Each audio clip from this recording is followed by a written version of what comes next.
The ERi-TV news broadcast crew and I, Delayed Sahaya, are now ready for your daily news briefing at 10:30 local time. First, let us catch up with the major headlines.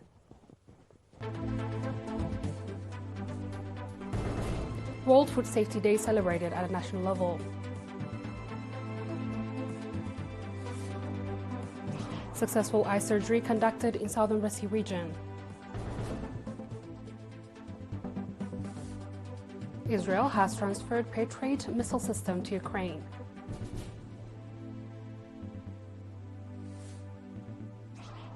At least 15 dead in South Africa following a powerful winter storm.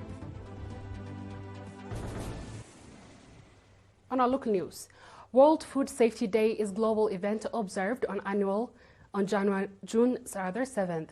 This year's national celebration was held at Ad Hawasha Resort in Central Region under the theme Food Safety Science in Action.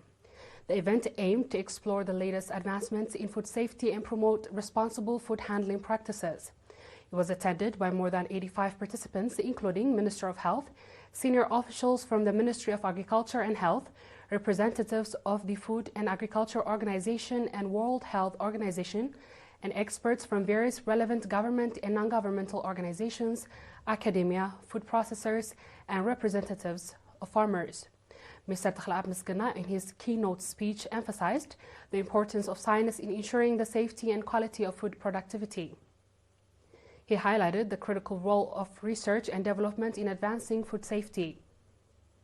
Mr. Takhlab stated that the Ministry of Agriculture is working diligently to modernize its food-related regulatory service by establishing quarantine stations at various entry points, reinforcing inspection services, and promoting public awareness, particularly among food processors, through good manufacturing and agricultural practices. In his concluding remark, Mr. Takhlab stressed on the need for national food control system in policy to integrate the efforts of various ministries and institutions. Mr. Siyumt Amer, representative of the Food and Agriculture Organization, underscored that food is not a luxury but a fundamental human right.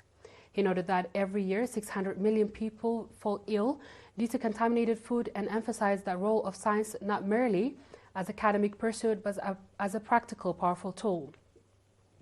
Scientific research and innovation, he said, are essential for identifying and controlling food-borne hazards and improving hygiene and safety practices through food chain, establishing international standards based on risk assessments and responsibly, swiftly to emerging threats.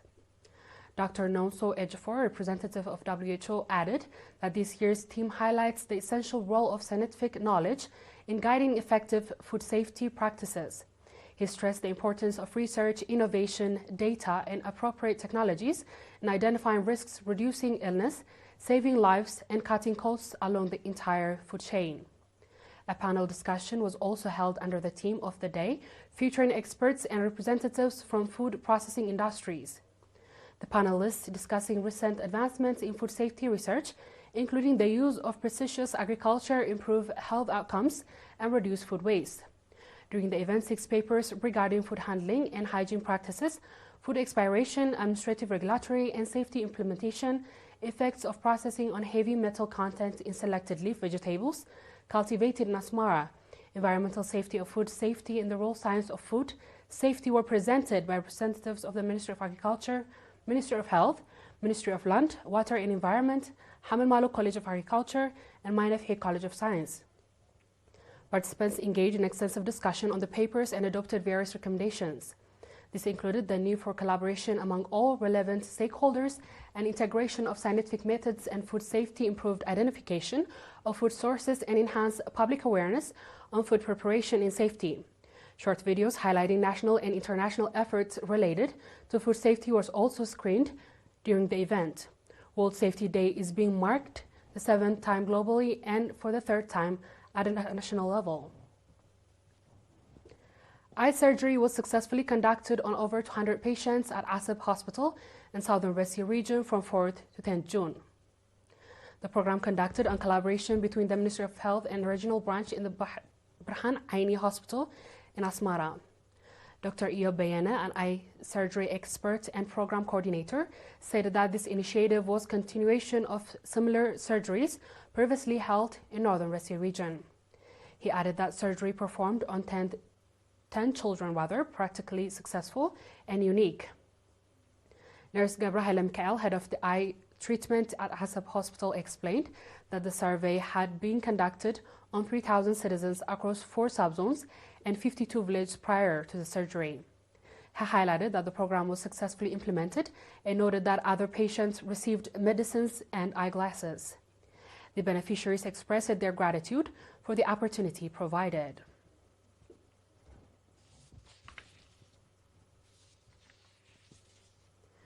The 8th grade national examination for 2024-2025 academic year began today across the country, including the Eritrean community schools in Riyadh, Jeddah, Saudi Arabia, and Kassala, Sudan. This year's exam, which runs until 13th June, is being conducted in 508 centers and involves more than 72,000 students, 46.2% of whom are females.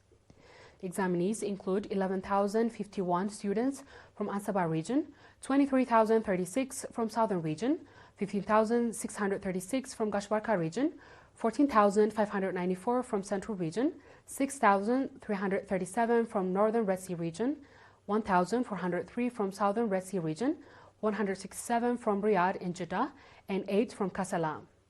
Subjects being tested include mathematics, English language, civic education, and science. Dear viewers, we'll be back with the international news shortly. Do stay tuned.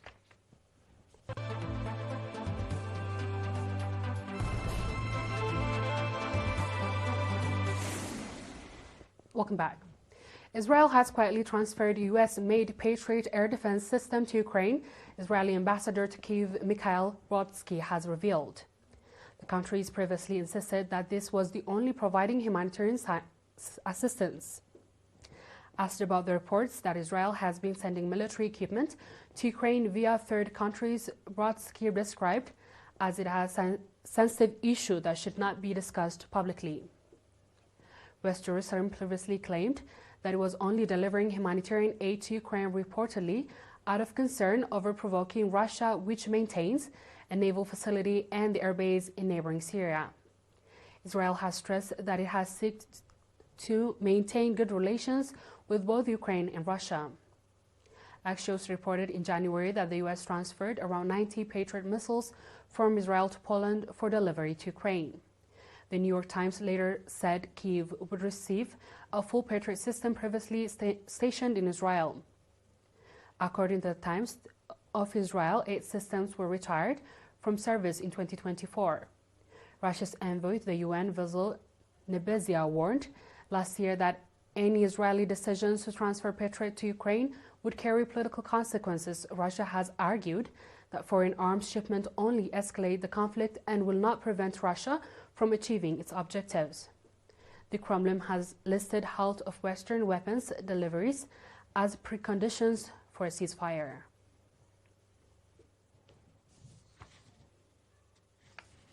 On our last news, at least 15 people have died in South Africa's Eastern Cape province due to flooding caused by severe weather conditions, which fears the death toll might rise.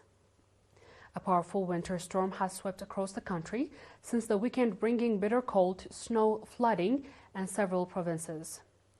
The Eastern Cape has been hardest hit, with the SA Weather Service warning that high risk of flooding, which caused roads and dangerous travel conditions. Disaster management team and emergency service has been deployed to the hard-hit area.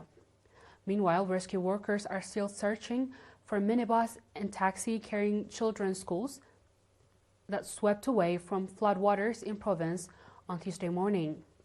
It is unclear how many learners were in the vehicle, but 3 were found alive before the rescue efforts were suspended at nightfall.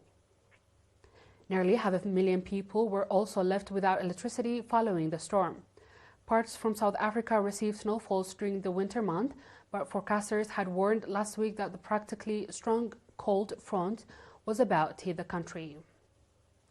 Dear viewers, we've come to the end of tonight's news. Let's have a quick recap of the headlines.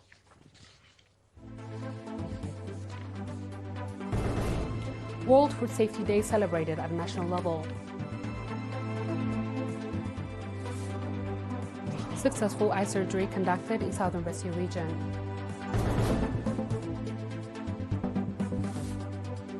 Israel has transferred Patriot missile system to Ukraine.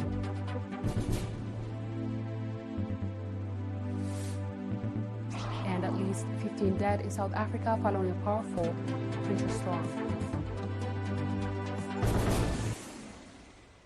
That wraps up our stories for tonight. Thanks for watching and have a good night.